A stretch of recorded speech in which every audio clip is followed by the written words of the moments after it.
Good evening, everyone, and welcome to this evening organized by Radboud Reflects and the Radboud Diversity, Equity and Inclusion Office. And tonight we'll be discussing the invisible discrimination before our eyes, or rather, our beauty biases. Because so-called ugly persons, or people who we consider to be less attractive, are in fact discriminated on a regular basis. And while we rightly wreck our heads on the discrimination of people on the basis of race, on the basis of gender or sexual orientation, how do we deal with this idea of lookism, with the idea that we discriminate people who we consider to be less attractive? And now you might argue, but is this even a problem? Well, that's in fact the question. Is this a moral problem that we discriminate people who are we considering to be less attractive? And if this is indeed a moral problem, then why are we doing so little about it? And what kind of solutions could there be? Well, we'll be talking about this with Francesca Minerva. She is a philosopher affiliated with the University of Warwick and the University of Milan.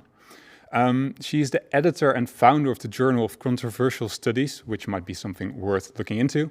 And in her research, she focuses on bioethics, cryonics, academic freedom, and most notably lookism. And as far as I know, she's one of the few philosophers actively looking into this problem, so we're very happy to have her here tonight. So what will the evening look like? Well, we'll start off with a lecture by Francesca, in which we will explain how we conceive beauty, why lookism might be a moral issue, and what we can do about this. And then afterwards, Rona, Jualla van Oudenhoven, our Radboud diversity strategist, and I will engage in a conversation with her. And in this conversation, you can also join. You can do so by going to www.menti.com, and then you can fill in a code, and it will also be shown right now, I think. And the code is 95917982, and then you can pose all kinds of questions you might have for Francesca. And even during the lecture, if you think, well, this is really something that we need to address, just put the question already in via menti.com, and we'll look at them during the lecture, and it might be more easily to interweave it with the interview. So that being said, I'm really looking forward to this evening, and I think Rona is as well, because it's a controversial yet very timely topic to discuss. So without further ado, I would like to give the floor to Francesca Minerva. Hi. Hello, thank you for inviting me. It's great to be here. Thank you so much for giving me the opportunity talking about this important topic. Right, so I see my slides have arrived. We have some fine piece of technology here.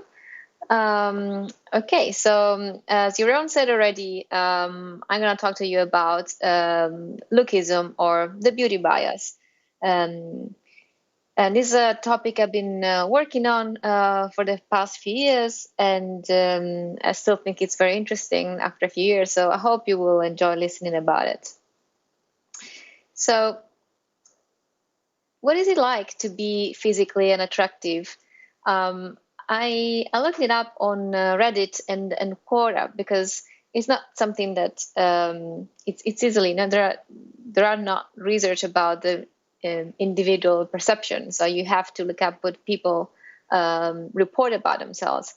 And interesting, people have talk about this in their chats and conversation on forums like Reddit and Quora. And have here some quotes that I think quite interesting, because they give an idea about the subjective perception of how difficult, how challenging it is to be physically unattractive. So, for instance, this person says, I'm unattractive. It has been confirmed by over 1,500 women. Then on a scale of 1 to 10, I lie somewhere between 2 and 3. I haven't held hands or kiss on or been on a date. I haven't had any female friends. Another one says, I have a very large curved nose. My jaw is receded. My ears rival an elephant's. My eyes aren't the best and have wrinkles.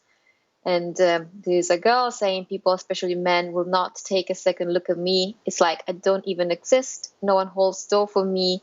No one respects me, assuming I'm dumb or insignificant based solely on how I look, and it honestly feels horrible. And here Okay, second slide is coming. This other person says, I was always considered ugly from a very young age by other people and most importantly by myself. I was ostracized and ridiculed for my horrific looks. People were absolutely repulsed by me. A fear for how bad I will look when I'm an elder. I hope I die before then. I always feel a sense of sadness, inadequacy, and unfairness when I have to look in the mirror. Another one says, the agony is terrible and lasts all day, every day.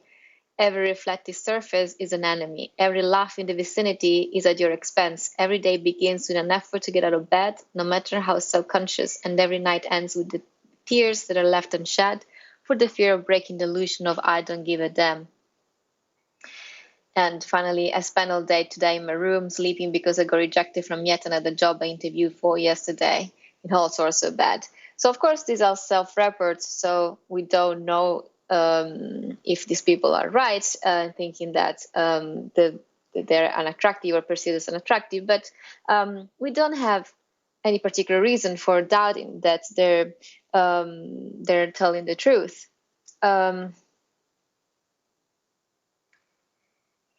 Here we go. This is a case that became quite famous. It was in the newspapers a few years ago. This is a story of a Chinese woman, and she went on a TV show, I think, in China, saying that her life had been very hard, that she was discriminated by classmates and teachers, that her exams were marked lower than they should have.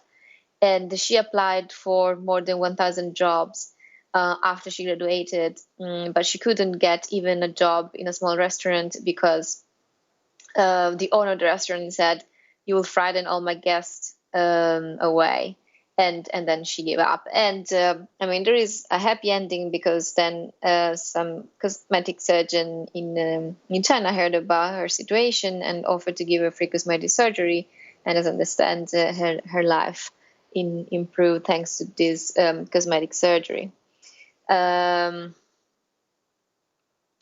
I don't know if you heard about incels who are involuntary celibates.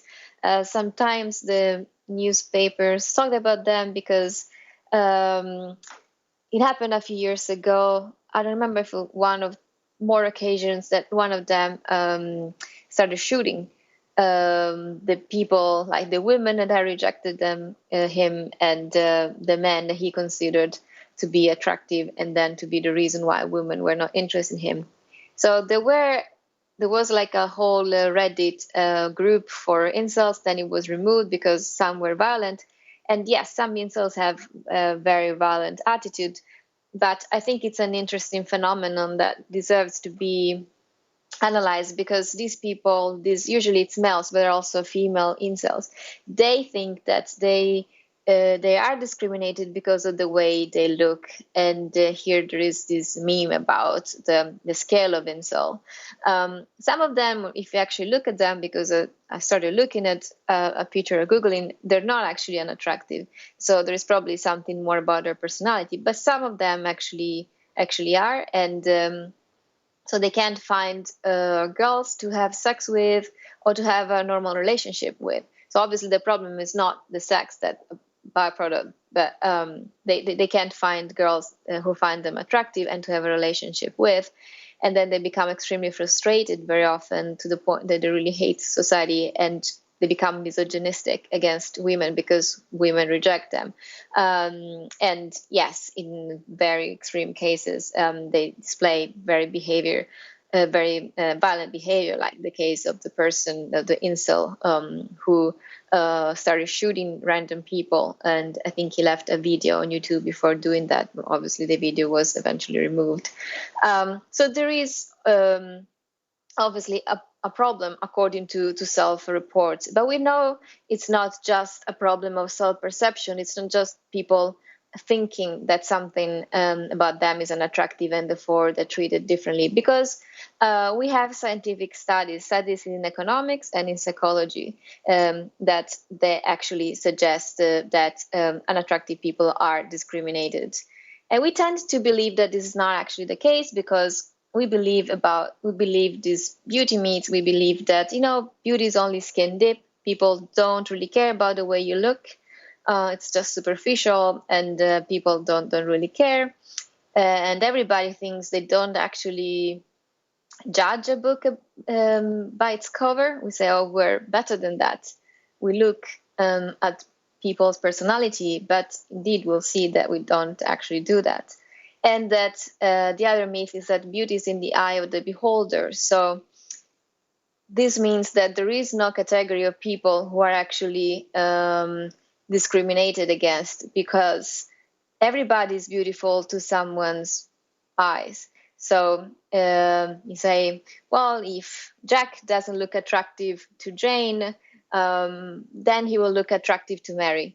But actually, it doesn't actually work like that. We know that people tend to agree, but we're going to talk about this in the next slides. So these are the most common beauty myths that science has actually debunked. So we say that beauty is only skin deep. It doesn't really have any other impact on people's life. But actually, we know from all these studies that it actually has an impact, since we're actually very, very young. So we know that unattractive babies get less cuddles, attention, and smiles than cute babies. And they're also perceived to be more annoying when they cry, and by adults and also by members of their family. And unattractive babies get more injuries. There was a study in a supermarket, where they were studying how children get injured in supermarkets. And they actually accidentally found out that unattractive babies seem to be left to roam around, and so happen to have more accidents and injuries than the cuter babies that parents kept more strictly under control. But this obviously continues. It doesn't end with childhood. It starts with childhood and goes on and on through the whole life. So we know that unattractive people are less likely to be helped by strangers, friends, and family members. They get less attention from healthcare professionals. We know they are less likely to win election, or actually to even raise money for a charity. There are studies also looking at this. And very interesting is the case of legal trials. We know that in legal trials, unattractive people are considered guilty more often by the juries than average-looking people and good-looking people. And when they're found guilty, the imposed sentence on them is more severe than on other people. And on the other hand, attractive people don't get really reported to the police for their crime as often. Also, unattractive people have more difficulties at finding a job, and they receive low salaries. Indeed, economics has really focused a lot on this difference in income between attractive and unattractive people. Daniel Hammermesh is an economist who actually devoted his whole career to studying the difference in income between unattractive, average-looking, and attractive people. And he got to the conclusion that the earning disadvantage of unattractive people in the US is equivalent to that of African Americans. And he estimated that over a lifetime, a non-attractive man earns $140,000 less than an average-looking man, and $230,000 less than an attractive one. And similar studies were replicated pretty much everywhere in the world. So it's not just a US phenomenon. There are similar studies in the UK, in Australia, in China. So we know that unattractive people tend to earn less than attractive ones everywhere. So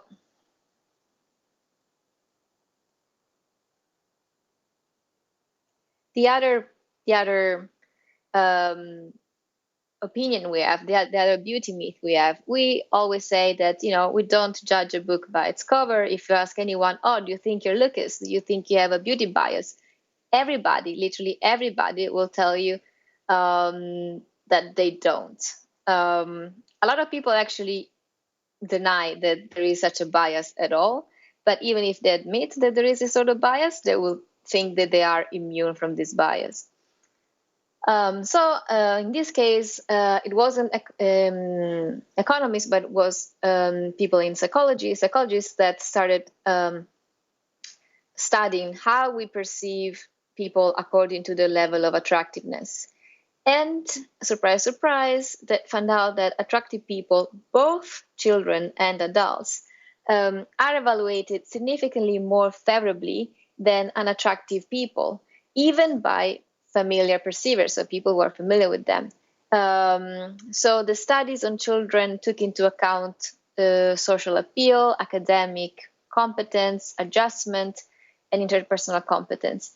And overall, the 75% of the attractive children were judged above the mean for these four categories, for the four parameters, and only 25% of the unattractive ones were found to be above the mean for these four parameters taken into account.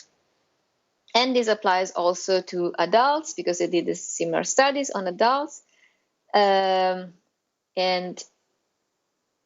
same, attractive adults are judged overall more positively than attractive ones, 62% against 38%, and their occupational competence is perceived as much higher, and this probably explains the income gap between unattractive people and attractive people. They're judged to have more social appeal, and they're judged to be more interpersonally competent. So both children and adults are actually judged by their cover. The other bias we took into account, the other myth about beauty. There is typo. Of course, you only notice the typo when it's during the conference, not before, even if you check it 100 times. But anyway, so the bias is that we confirm that was confirmed by these studies is that so-called what is beautiful is good bias. So we know that attractive people receive more favorable evaluation about their psychological traits, about their competence. This was the study that I just showed before. That's actually a meta-study, so it was a lot of studies put together, and these are the results.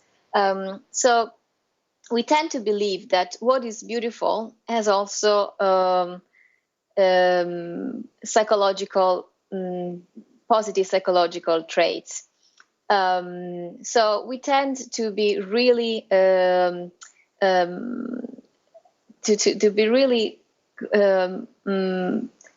biased by the appearance of people. So we actually judge them by their cover, by the way they look, by their skin. And we've seen that we extend that to their inner personality.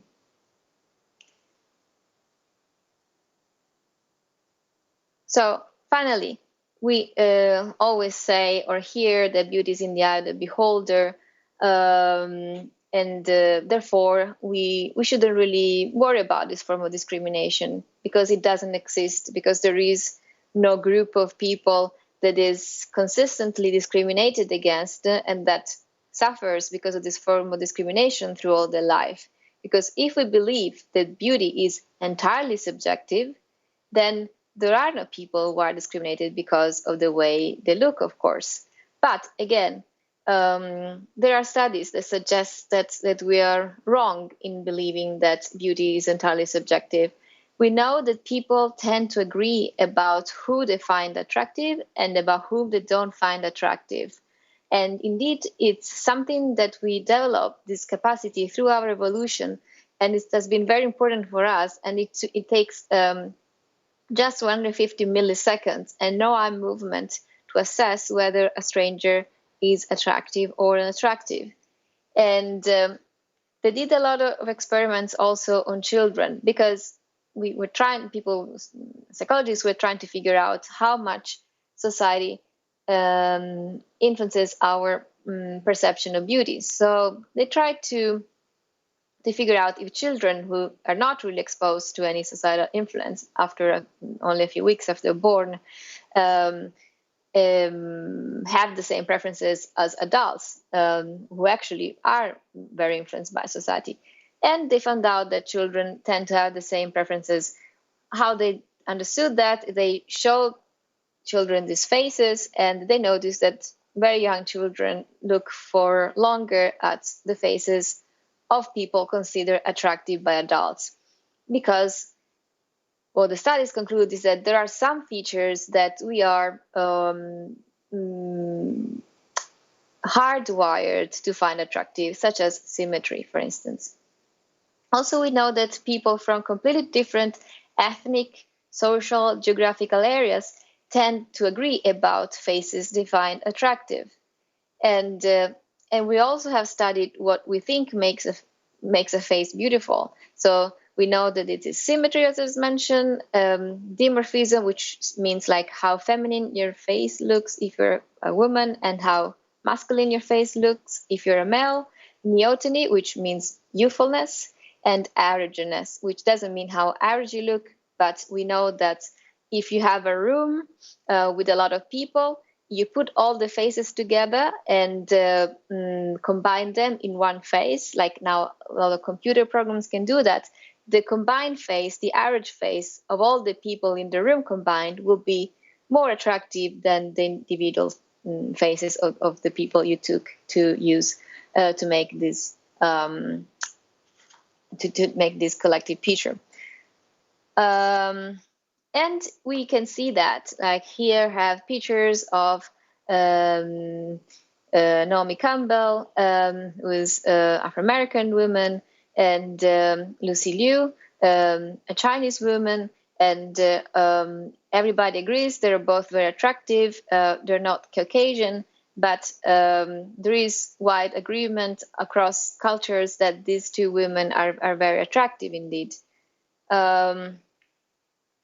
And this is true also for age, especially in men. Not so much for women, but more for men. We can see that aging doesn't have a huge impact on who we consider attractive or not. We have a young man, Lucky Blue, I think. I don't remember the name of the other model, Aiden something. But we can all agree these two men are both very attractive. There are probably 30 years difference between them. And again, this applies also to men. This is Duclos. And don't remember the name of this model. My students usually remember that whenever I show the slides. But again, Caucasian men, Afro-American men, both extremely attractive, no doubt about it.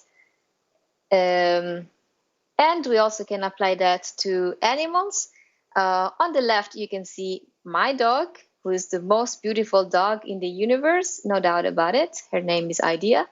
And on the right, you can see a Chinese crest dog breed who won the competition for the ugliest dog in the world a few years ago. And I think we would mostly agree that Idea is more beautiful. In that picture, she actually is singing. Because she's so talented, she can also sing. So we see our standards of beauty are quite consistent among cultures and different age and different sex and different ethnic background. And even when we look at animals or buildings or everything, really, we have consistent standards of beauty. So there are two common explanations of this phenomenon. Of our beauty bias. One is an evolutionary approach. According to this approach, beauty is a biological adaptation. Because from an evolutionary perspective, being beautiful has been an advantage in terms of reproductive potential. We need to recognize who is attractive, and who is attractive is usually who is healthy and who is fit for reproduction. It's a very complicated explanation here, but trust me, people have studied this, and beauty is a shortcut for fertile and healthy. It was during our evolution. Now things have changed, but let's leave that aside. And then there is a different approach, which is the constructionist social approach, according to which beauty is a social construct, something which is culturally determined and aimed at perpetrating inequality and discrimination against disadvantaged groups. And there is also, I spoke more about the evidence in support of the evolutionary essentialist approach, but there is also interesting evidence supporting this second approach. For instance, we know that women tend to be to consider themselves less attractive when they are exposed to certain beauty models. When you expose them to images of women that look normal, not supermodel, they don't consider themselves as unattractive. Another example, in the Fiji Island, anorexia nervosa didn't exist at all until TV was introduced. And then a few months after the introduction of TV shows, they started having cases of anorexia. Why? Why? Because we tend to compare ourselves, and being exposed to certain standard of beauties makes us feel less good about ourselves.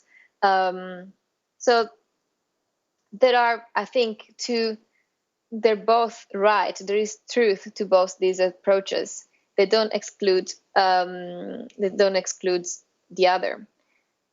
I think that the truth is that indeed there is some elements of our perception of our beauty preferences are hardwired, such as symmetry, and some other are culturally imposed. For instance, preference for thinness or for Caucasian features.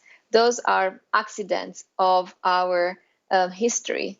And they change with society, and we know that we can change them very quickly. For instance, I think that the standards of beauty we have now have actually improved, because I remember growing up, there were only supermodels, these extremely thin women, and now I'm so glad that young girls can compare themselves to curvy models, to healthier actually models compared to when I was growing up. So the question is lookism significant from a moral perspective? Why should you study lookism as a moral philosopher? Why do we care about it? Well, I think I have proved that lookism is a form of discrimination that has a significant impact on the well-being of unattractive people, both economically and in terms of psychological well-being. And these biased judgments about the academic competence and about the psychological profile of a person tend to become self-fulfilling prophecies. And because of these self-fulfilling prophecies, people may not develop their true potential. And I think that it's important to talk about this because people tend not to appreciate their own discriminatory practices against unattractive. As I said before, people don't think lookism exists at all. And when they admit it exists, they say that they're never guilty of discriminating against unattractive people. But we have overwhelming evidence that actually they do, because otherwise we wouldn't have these results in the studies. And also, a lot of victims don't realize they're discriminated against because of their appearance. So they maybe think there is something wrong with them, but until they realize that maybe it's just the way they look. I think that media contribute to spread narrow paradigms of beauty and to create unmatchable standards of beauty through, for instance, Photoshops. And now we see on Instagram, people use a lot of filters. So you're induced to believe that everybody is extremely attractive except for you. But the truth is that everybody is using a ton of filters to make themselves look better. And so people feel like they have a duty to undergo cosmetic treatments. We know that, for instance, requests for cosmetic treatments increased during the past year because of the pandemic. People were constantly seeing their face in Zoom meetings and Skype meetings, and that they became very self-conscious about the way they look. So they started the request for cosmetic intervention increased. And also like beauty enhancing means such as cosmetic surgery can be expensive. So rich people have easier access to them. And this could cause in the long run an increase in inequality. So I think these are all good reasons to worry about lookism. And very, very briefly, I'll just take 5 minutes to finish what I'm saying, and then I will leave space for conversation. So what kind of measures can be used to counter effects of lookism? A lot of people say we need to change the current paradigm of beauty, and it's true. The current standard of beauty is too narrow. It favors mostly Caucasian people, and it has to become more inclusive. And I think we're going in the right direction in this respect, though we are not there yet. But there are some limits to the inclusivity. For instance, I think that if somebody has very asymmetrical features, it would be very, very hard to remove the preference for for symmetrical features, because they're considered attractive because of evolutionary reasons. So I think in that case, changing the standard of beauty is not probably going to help much. Other people suggest that we should consider ugliness a form of disability and legislate against discrimination and in favor of equal opportunities.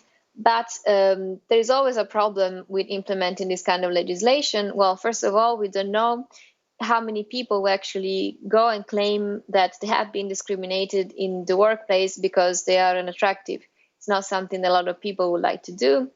And also, this is not a solution really for personal relationships. If you consider, for instance, the case of incels that I mentioned at the beginning of my talk.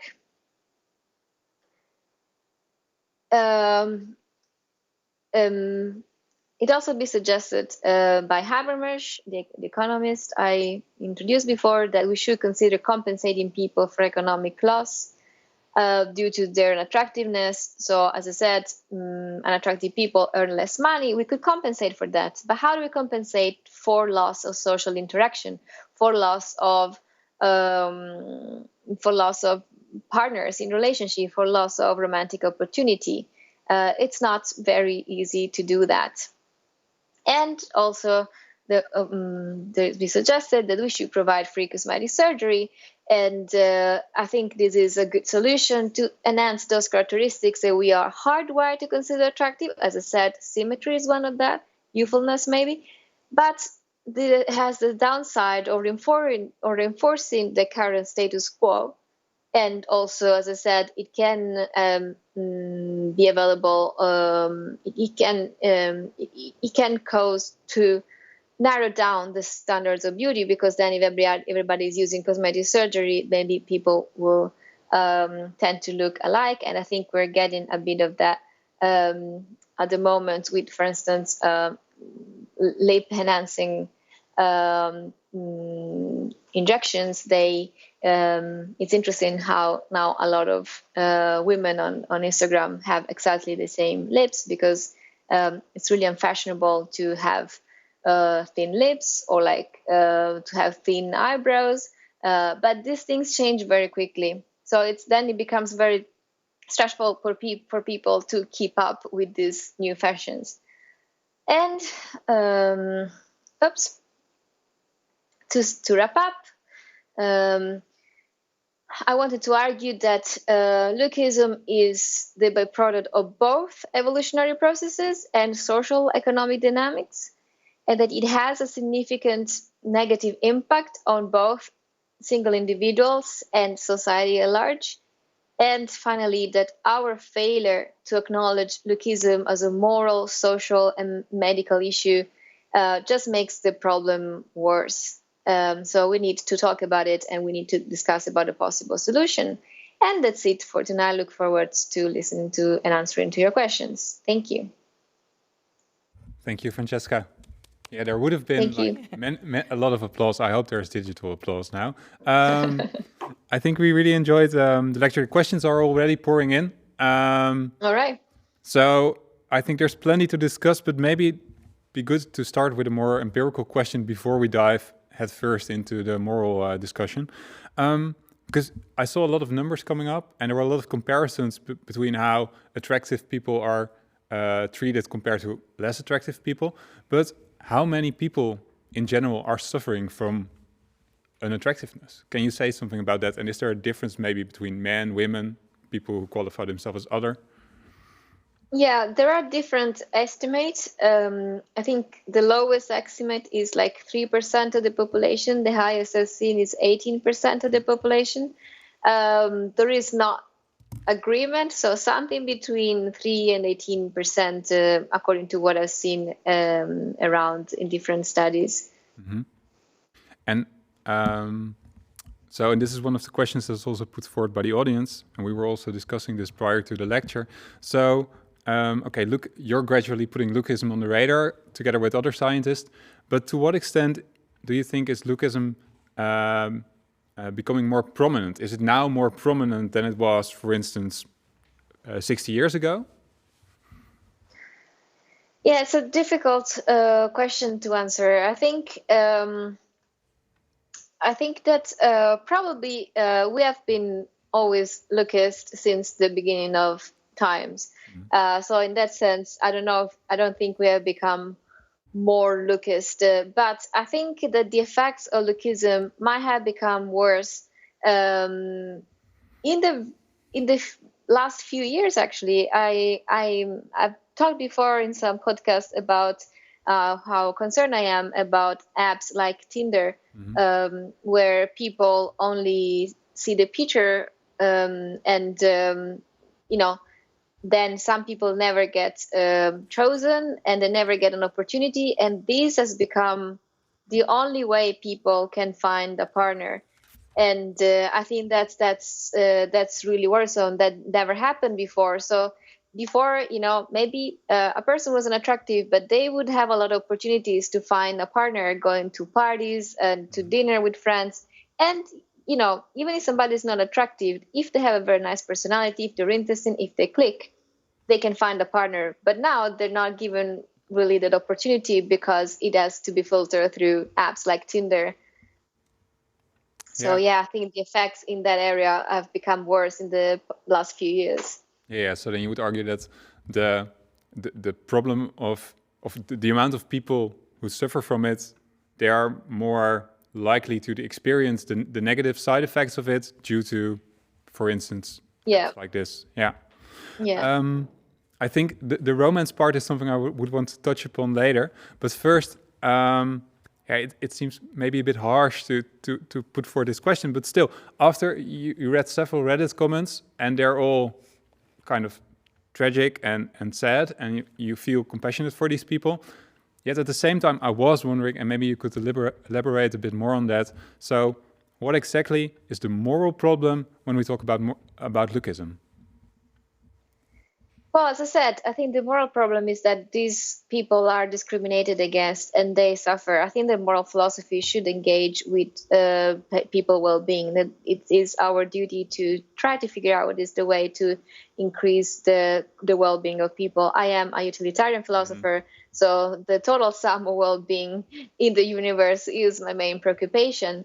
And I think that lookism really has a significant effect on the total well-being of people. And I think there are those, if you look at in the internet, there are a lot of stories. I just chose some quotes, but there are a lot of stories like that. And the incels website that, incels are an interesting case because on the one hand, you feel sympathy for them. On the other hand, you can't really empathize because they are so misogynistic. And so I think they're an interesting case of how this can really take a worrisome, a black turn for some people.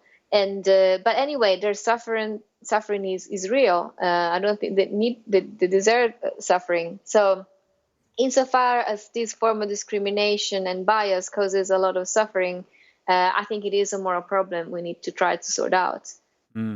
Okay, so let me elaborate on that a bit more then. So I was wondering about this because I for instance, let's say if I want to realize my true potential, I would like to become this brilliant soccer player, which I am not. I arguably do not have the skills for that. Then well, that harms my well-being, and if I would be really good, it would also harm my income probably. And in a similar way, I might argue, well, I'm not that good looking, or so I'm very unlikely to ever become a model, even if I would aspire to become one. So I think there's a tension there, because there are certain people who are endowed with certain skills or abilities or looks, and we would argue, okay, that's fine that they're in that position, but me not being able to become, for instance, this professional soccer player or this very attractive model, I wouldn't consider that necessarily unjust. So I'm just trying to find, so where's the injustice in this, if there is one, of course? I think that the matter here is like whether we all have a sufficient amount of something. Yeah. So, if some people are extremely poor, some people are extremely rich, and we don't need to bring all the poor people to be like billionaires, but to have enough money, or like that applies to, some skills and to beauty as well. So I don't think that, we need to bring everybody to be above average. Of course, there are some advantages to that, but that's not feasible. Maybe it's not even what we would want to get. But giving people enough, like a sufficientarian approach to beauty, so that you're not discriminated against because you're unattractive. Like being like an average looking person, you can still have a decent good life, and just have a good life. Of course, I would have preferred to be a top model, but I don't think being average was like something that really made my life worse. But I could have had a much harder life, like these people, if I perceive like, no, people don't want to talk to me, people don't want to give me a job because of the way I look. So there is a level that is good enough to have a good life, and we should try to get there. Can I come in? Yeah, if I can come in here, I think Chida and I were having this conversation before, Francesca, and by the way, thank you for a beautiful presentation. You went into a lot of details on a number of issues, and I think all of us really appreciated it. I think on the issue of discrimination, and I like that one of your justification, you spoke about significant negative impact, and I think this ties in with Chida's question in terms of well-being. And I also like that a lot of your advocacy focuses on well-being. So I think the extent to where we look at the element of discrimination, and I think where lookism affects the well-being of individuals, I think there is a justification there for intervention. So that, from an equity perspective, I think that's where I would come in. And I think it's interesting because even the word ugly, I remember, because there's so much in a word and there's so much power to a word. And when we looked at this together in terms of the advertisement that we would like, I think one of my first remarks to Chida was, can we put ugly in quotes? Because honestly, it's a word that I have sort of eliminated from my vocabulary, like so many other words. And that, for me, that's interesting to hear from you as well, because the power of a word, and if we're looking at social constructs and we're looking at how do we change the dynamic in terms of the biases that come to the word. So for example, on a simple thing like that, I Googled synonyms for ugly, and we were even talking about trigger warnings. And I think this is also a good point for me to interject and say this may be a trigger warning for those of you, because I think for many of us, like the way we approach a certain topic, so in this case, lookism, it's very much at a level of academia and level of discussion. But then also in terms of we're talking well-being, there may be persons in the audience who are actually cringing at some of the concept and who are actually being triggered by some of the language. So I apologize in advance if when I read, for example, there are 146 synonyms, and just appalling, bad-looking, beastly, deformed, disfigured, foul, frightful, gross, hard-featured, homely, ill-favored, loathsome, monstrous, not much to look at, plain, repelling, repugnant, repulsive, revolting, unbeautiful, uncomely, uninviting, unlovely, and unprepossessing. So in that sense, in terms of the word, would that be something you would look at saying we debunk at some point? Well, I usually I never use the word ugly. I usually say physical unattractive or unattractive. So I think that I mean, words can be meaningful, but in this case, I think we can say ugly or unattractive. I don't think it makes a lot of a difference. I mean, I guess people feel insulted whether you say you're ugly or you say you're unattractive, and and what matters in the end is how they are treated, and how they perceive that the life is shaped by this perception. I was talking briefly about self-fulfilling prophecies, but I think this is a very important issue because, as I said, we tend to believe that unattractive people are less smart or less skilled, so we tend to treat them like they are less smart. And when you treat a person like she is less smart, then she will start behaving like she is less smart. She will have like self-doubt and not really use her whole potential. And that's, I think, to me, it's the scariest part. And unfortunately, we can't really get to the bottom of this thing if we don't use the right word. So it can be unattractive, it can be ugly. As I said, have a preference for unattractive rather than ugly, because I think that unattractive also gives more a detachment from. It's more like neutral term, but I think that it's something we need to talk about if we really want to solve the problem, and because it has so many effects on the well-being and on the whole life of people. How much money they make, how many partners they have, how happy they become in the end. So yeah, I think we should talk more about it. To briefly get back to your earlier point, it seemed like you were defending, in a way, that we should all move towards a certain degree of beauty. So to me, it seemed like you're kind of a sufficitarian when it comes to beauty. Like when you reach this certain threshold, then you're okay. Is that a correct interpretation? Yes, at least that's the goal for now. Then I don't know if we could in the future, make only beautiful people and live in a world where everybody's beautiful. That I don't have anything against it. If at some point maybe we really hack genetic engineering or something, but that's if it actually that implies an increase in well-being.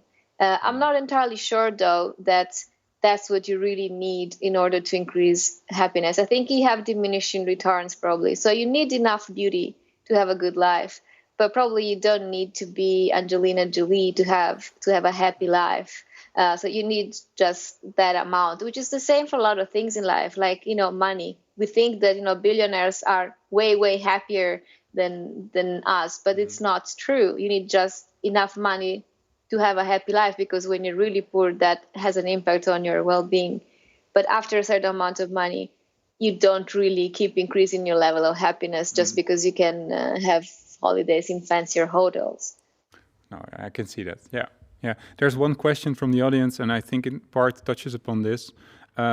This person says, well, if we regulate the advantage of beauty, then isn't there a danger that we also start to look at regulating other skills or talents or character traits we find important?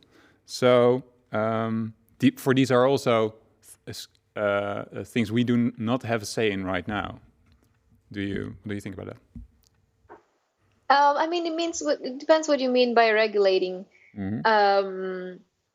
I'm not saying that people should be forced to have cosmetic surgery, or that there should be any regulation to make children that are attractive, or nothing like that. I'm just suggesting that we should try to get to the root of this bias, and possibly having solutions which can be, between cosmetic surgery and changing the standards of beauty. As I said, I think in some sense it's better now because we have different models, and in another sense it's worse because everybody's using filters. So I don't know. But I think that there are things that we like and that we should try to improve. For instance,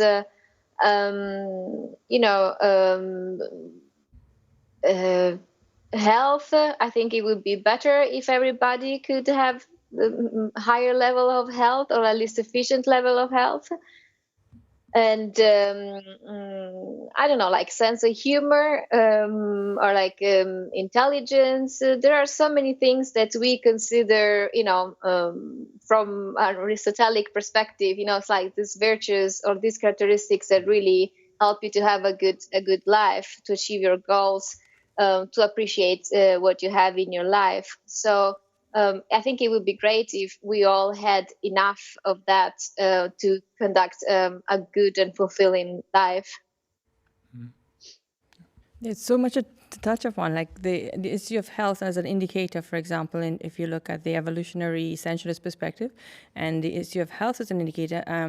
For example, the movement, the lookism, and the advocacy for the term started in the 1970s, and I think it also started with the embracing of being fat, and it is okay to be in your own skin. And also it's a time moving into postmodernism and the whole definition of beauty and what it is.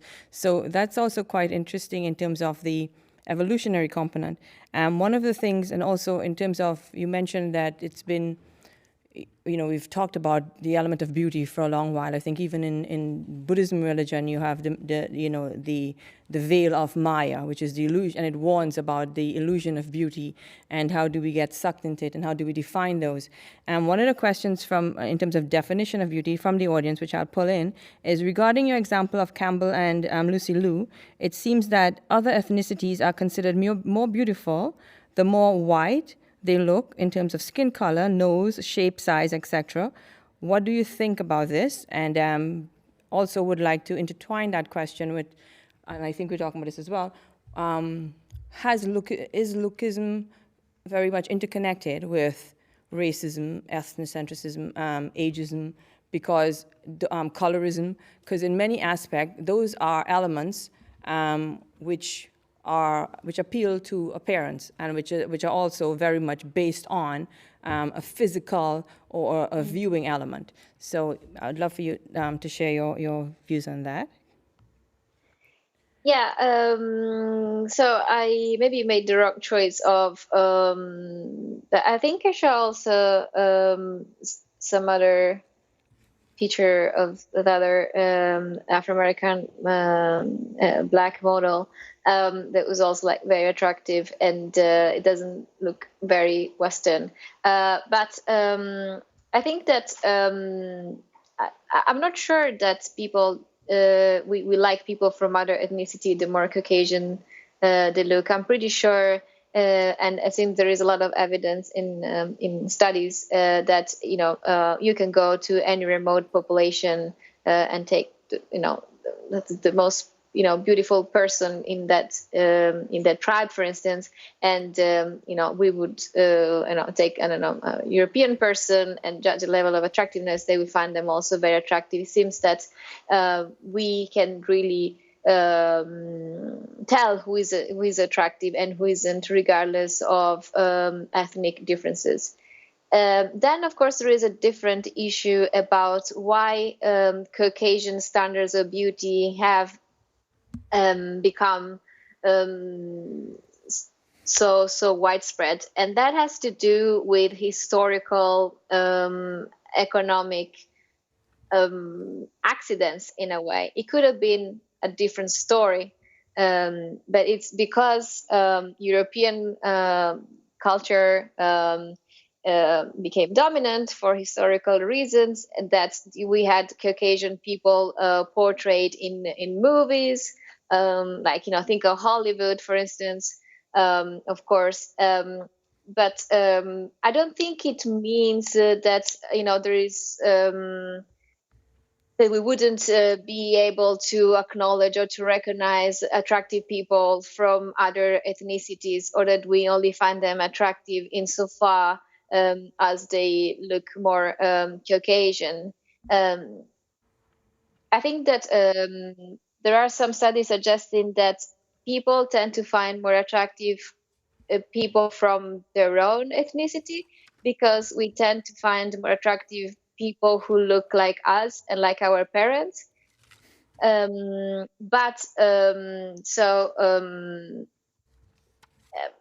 might be some truth to that, but it's also true that a lot of people are attracted to people who look completely different from themselves. So I think that there is a lot of, then, when you fall in love with somebody, it has to do with a lot with the personality of that person, of course. And you may have some preference for how your standards, your ideal partner looks like, and maybe you end up with somebody completely different. So I'm not sure how these studies explain this, the fact that there are a lot of interracial marriages and relationships between people from different ethnicities anyway. There's one thing I would like to touch upon as well. So do you think if we can agree upon that discrimination or unequal treatment of those who we consider to be unattractive is, I was wondering, are there cases in which discrimination on the basis of looks would be justified? Yeah, I think that in personal relationships, it makes sense to have to be entitled to your own aesthetic preferences. Mm-hmm. I don't think anybody should be, punished because they have some aesthetic preferences, and nobody should be told, "Oh no, you need to marry that person that you don't find attractive." Attraction is very important element in a relationship, and it wouldn't really make sense to force somebody to find attractive someone else. Indeed, you can't really do it. You can't be attracted to a person you don't find attractive. So I think I'm not suggesting that we should force people in romantic relationships to leave aside their preferences, though there are people who have argued that we shouldn't really have any preference, and then it's immoral to have preferences. Mm-hmm. I think we are entitled to our preferences. So I think that again, like, the problem is not. In part we can change our preferences by really changing the standard of beauties and making them more inclusive. And as I said, we're not there yet, but we are moving toward that direction. I think the standards of beauty have become more inclusive over the last 5 years, for instance. And if you look at the cover of magazines, or people who are famous now, there is a difference, like a more ethnic difference, for instance, and also like you have curvy women, like sporty women. And instead, if you were growing up in the 90s, it was only like, Naomi Campbell and Claudia Schiffer, and, mm-hmm. That standard of beauty. So in that sense, it's true. But I think that so we need to change the standard of beauty, and we also need people to look more attractive as well. So that it's easier for them to find somebody who finds them attractive. Also, like, I don't think anybody would really want to be with somebody knowing that this somebody doesn't find them attractive. I mean, I want my boyfriend to find me attractive. I don't want him to be with me for just because he was forced to be with me. Mm-hmm. So I think in personal relationship we need to allow that, but we need to find a way for people not to be excluded for the romantic market. And personally, I would get rid of all these apps and I would just help people to to meet in normal environments and to talk to each other first, because that allows them to really get to know each other. Because I think sorry, there is a problem. I can hear myself speaking. Maybe it's, so I get all this feedback. Echo, feedback. So I will check what's going on, or they will probably now check what's going on. Thank you. Okay. Has it improved already? If you say something now? Yes, better. Okay, great. Okay, so I just wanted to follow up on what you just said, because there's one person in the audience saying, well, if I listen to this talk, I think it's a bit disheartening in a way, or at least for the youth or the unattractive people among us. And I would like to ask if you can train yourself to act, or even if you are considered less attractive, can you then at least train yourself to act as a beautiful person, or train confidence, attitude, etc., to at least maybe fool people in a way to make yourself more attractive, even if you're not physically attractive?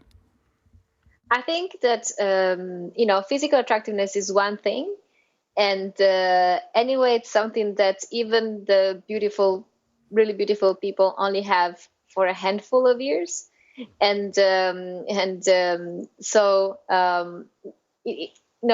we interact with people, what matters is also like how attractive we are overall. Mm-hmm. So our self-confidence, how the interesting thing we can say, how nice we are to people, how caring we are to people. So definitely we can build an attractive personality, because the attractive personality is gonna stay, and then physical attractiveness, that's not gonna stay even if you're born Sophia Loren. That's something that matters for a while, but then anyway it goes away. To be an attractive person overall doesn't necessarily mean to have an attractive face or an attractive body. We can work to improve, of course, because as I said, there are some benefits to that. People can work on their body, can work out, but I think that training ourselves to become attractive, that's a very different thing. And I met a lot of people in my life that I found extremely attractive, even though they were not physically attractive, but there was something really attractive about them. So that can definitely be done. So in a way, I can see that. So that's helpful. On the other hand, also when we were discussing like the solutions, it seems like there is a heavy burden being put on those who are unattractive, or at least, you could say, the state should intervene and help these people. But is there also something the people who are being lookist can do, or would there be a moral imperative to do so? Yeah, I think that becoming aware of our own lookism is very important. I think that, for instance, for me, that's been really important to acknowledge and to start reflecting on my own lookism. Mm-hmm. I think I got much better at that. I'm probably way less lookist than I was before. I even knew what lookism was. That's why I keep repeating that we need to talk about this, because we might tend to pay less attention, or to listen less carefully, or to be less kind to unattractive people, and we don't know what kind of impact that's going to have on them. Maybe that person is the man of our life, but just because they didn't look very attractive and we didn't pay attention to them, we will never find out. So it is really important to get rid of this bias and giving people attention, because when you pay attention to people, you can actually find out the other attractive things about them, even though they might not be very attractive at first sight. Mm-hmm. Yeah, and I think the notion of checking your bias all the time is a really good one. And I noticed you also said that when you ask many persons if you are lookist, they would say no. So it's that element of self-reflection to say, okay, yeah, maybe I am, but I just never really realized it. And the element of biases as well in one of the questions that came out, and I'd like to read that one. Are there any studies that inquired into the role of beauty bias in academia, specifically in relation to recognition and rewards, grants, applications on recruitment and selection of academics. And I brought this one because currently at Radboud University, we are doing a lot of work. Jeanette Helens is with me in the audience, and she's doing a lot of work around recruitment and selection process and intervening in terms of how do we get committees, selection committees, to be conscious that they are wired and hardwired to be biased, and that you have to, and training of biases is almost like accepting that you have a habit and a so-called bad habit, and how do we consciously attend to that habit. So just I wanted to highlight that question for you in terms of maybe I think lookism is an element that we certainly need to consider in recruitment processes and in committees. And I think, again, in connection with the other elements, so I think it's always probably been there. It's just that never really been labeled. So, for example, we may have been lookist in terms of someone's age, because age displays itself physically, or race or ethnicity, or a lot of other elements. So, in terms of research, do you know of any that you can point to this person who's asking this question? Yeah, I've read one study about this experiment. It was, I think, a psychology conference, and they hired a good-looking, self-confident actor that went there and gave this speech to this group of academic psychologists. And what he was saying didn't make any sense. Wasn't really a good talk at all. But the psychologists didn't realize, and they asked the audience, I think it was a good presentation. So yeah, very interesting, very good. I haven't seen other studies about that. So, but I would think that other academics at our conference that will happen as well. It's not just psychologists that I can try that on philosophers as well, probably, and you have the same results. But yeah, you were right. Like, I think it's very important.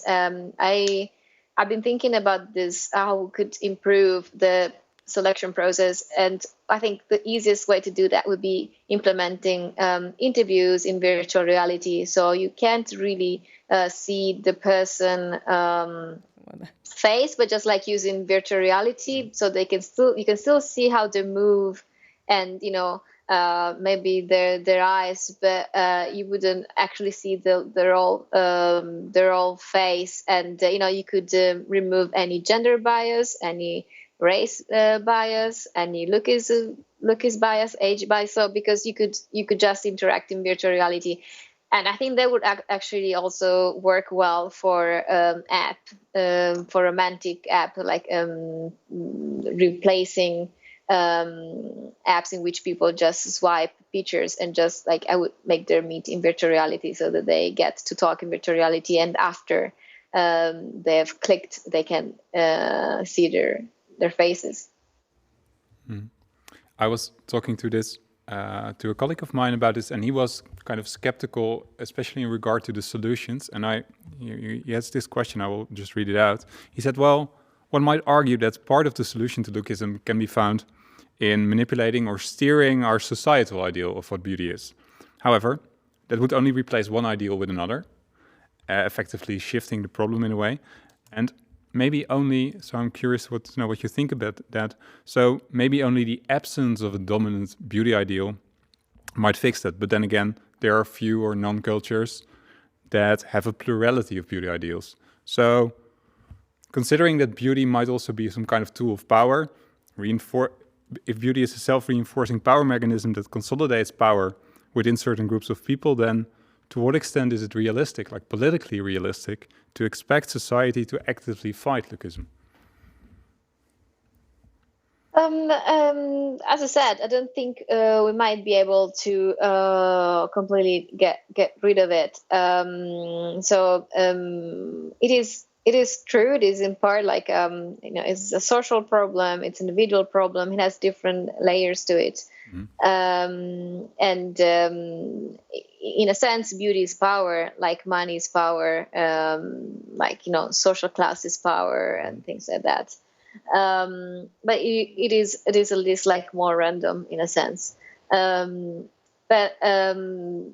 The fact that we might not achieve the best results, the final, the complete equality, I don't think should be reason not to try to make things better.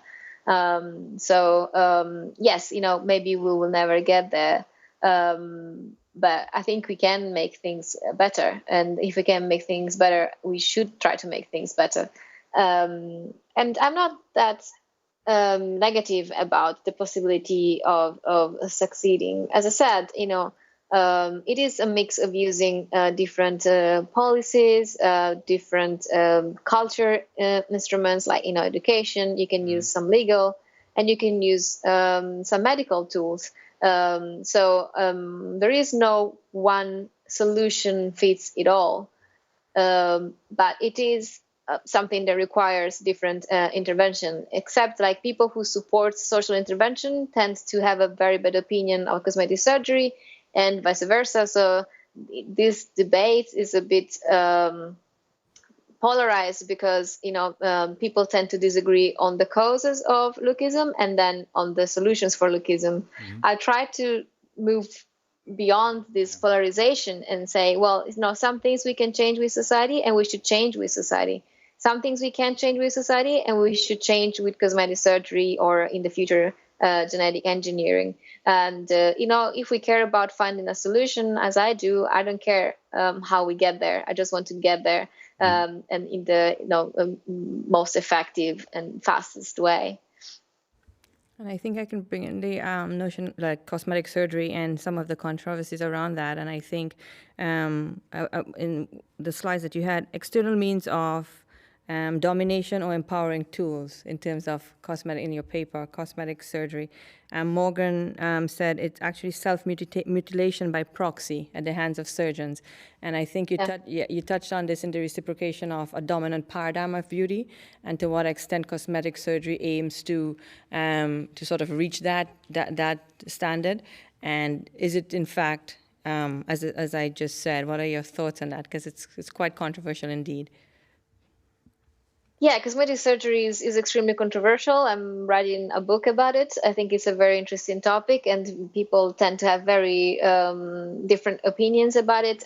Again, I think it depends a lot on the way it is used as well. So if we use cosmetic surgery as an alternative to changing society, as an alternative to getting rid of our biases, then cosmetic surgery is bad, because anyway, it doesn't even work as well as we expect. People who get a lot of cosmetic treatments don't really look better. In the end, they usually look even worse than they were at the start. So cosmetic surgery works for some things and up to a certain point. And so it's not a magic wand that can fix everything. But in some cases, some people really benefited from using cosmetic surgery, and they think that the quality of their life got much better. So I have no problem with that. I think the main problem is that some people cannot access cosmetic surgery, and because they are too poor. And so I am worried about this increasing a possible future discrimination with the future, in which rich people are also very attractive because they can get the best cosmetic surgery, and then poor people are less and less attractive because they cannot access cosmetic surgery. So in that perspective, so either you ban cosmetic surgery, but that's not going to work. Cosmetic surgery is the only market that keep getting better and better. During the recession, during COVID, people just get more and more and more and more cosmetic surgery, which I think suggests that, the problem of lookism is real. Not all these people are discriminated because they are unattractive. Of course, people get nip and tuck and small things to just improve something. But people have become extremely concerned about the physical appearance. So we need to do something about it. So I've said before, using virtual reality, but also banning filters on things like Instagram, where a lot of young girls just spend a lot of time, and everybody looks extremely attractive, and it's not real. It should be written, the image you're looking at is not real, this is fake. And even the person that is making this video or this picture doesn't actually look like this. And it's interesting, there are a lot of profiles now that really show that on Instagram. People say look, I can look like this, but then, I can look like this. It's a matter of lighting and posing and using the right filter. So to show that there is a lot of fakeness around. So we definitely need to do that, to teach people to accept themselves, because as we said, we cannot be top models. There are just a few of them, and it's fine. It's fine not to be a top model. But for people who really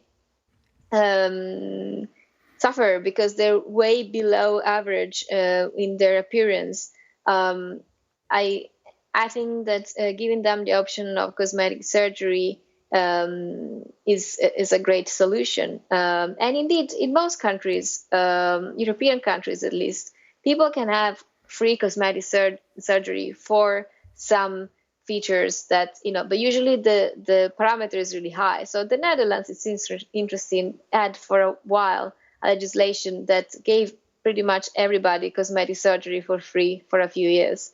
And then they realized it was not really economically sustainable. So they stepped back. And now it's like in other European countries in which, yes, you can have cosmetic surgery, but, you need to have like, very large nose or something that really sticks out, that, it is considered a deformity. But the problem is that we know that it's not like your well-being is only affected by something that doctors would consider a deformity. There are other conditions in which a person is not really medically deformed, but maybe the impact on their well-being, on their life is the same. Sometimes it's a very tiny variation. So some people are allowed to have the cosmetic surgery for free, and somebody who has just like 1 millimeter less protruding nose, can't get it because the law is very sharp, of course, because you can't give everybody cosmetic surgery, and of course it's not really sustainable.